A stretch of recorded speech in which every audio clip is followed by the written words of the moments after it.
À l'heure de Halloween, est-ce qu'on se souhaite encore bonne fête de la Toussaint? Laudetur Jesus Christus, loué soit Jésus-Christ. Ne cédez pas à la propagande mensongère. Halloween s'enracine dans la fête celtique de Samhain, une fête qui date de quelques millénaires avant Jésus-Christ.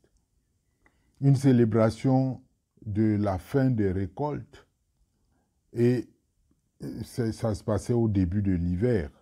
Ça correspond à ce temps-ci.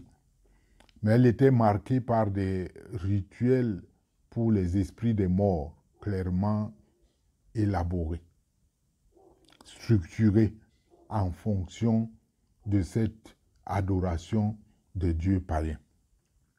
Ces thèmes sont la mort, les esprits errants, les zombies, la glorification des éléments surnaturels occultes inconnus. Les costumes simulent visiblement les sorcelleries, sorciers, sorcières, les démons, les fantômes. Tout cela constitue bien ce qu'on appelle dessiner le diable sur ses murs. À défaut que lui-même, le diable, y soit vraiment actif, au moins il devient un centre d'intérêt malsain et spirituellement nuisible, particulièrement pour les enfants et les plus jeunes.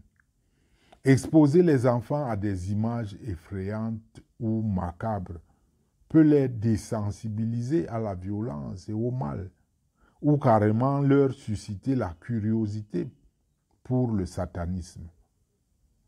Je vous suggère donc de préférer des célébrations qui mettent en avant des valeurs positives et des exemples de foi.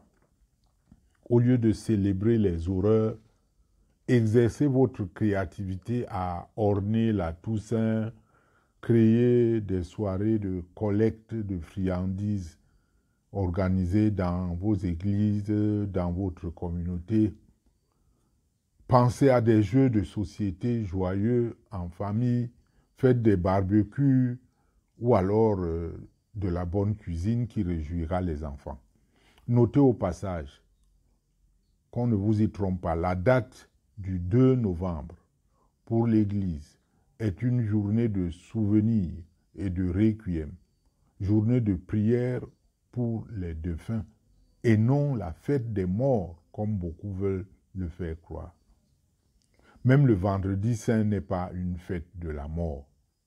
C'est plutôt Pâques qui est la fête de la résurrection du Christ. Alors, bonne fête de la Toussaint, loué soit Jésus-Christ.